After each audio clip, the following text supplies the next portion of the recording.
যারা চাঁদাবাজি করো, মস্তানি করো, আমি বুঝি না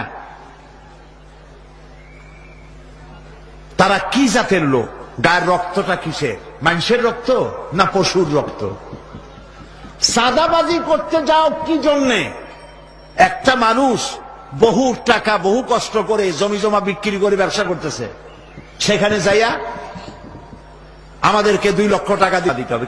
চাঁদাবাজ এবং মাস্তান যারা চাঁদাবাজি করতে যাও, মানুষের কাছে খয়রাত চাও, ওই ভিক্ষা করে খাওয়া অনেক ভালো। মসজিদের সামনে একখান থাল নিয়ে বসে থাকো, যা আল্লাহর রাস্তায় খয়রাত দাও।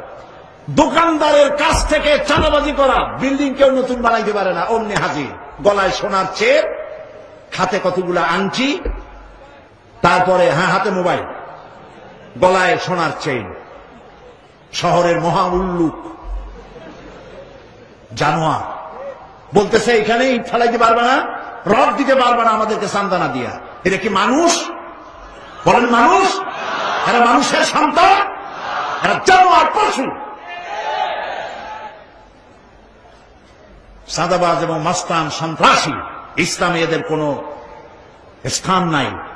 এদেশে যদি কোরআনের রাজ কায়েম হয়, সন্ত্রাসীদের মাথা কামাইয়া ঘোল ঢেলে দেওয়া হবে, যাতে মাথা ঠান্ডা থাকে। এই জন্য মাথা ঠান্ডা করিয়া বসে থাকবে। আর সকলের চাকরি দেওয়া হবে, কাজ করো আর খাও, চাঁদাবাজি করো না।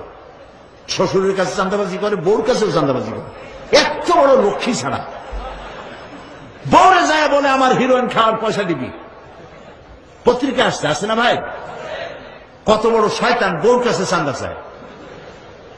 আল্লাহ এইসব চাঁদাবাজ, মাস্তান, অপহরণকারী আর সন্ত্রাসী জানোয়ারদের হাত থেকে আল্লাহ এই দেশকে রক্ষা করুন। বলেন আমিন। চিল্লায় বলেন আমিন।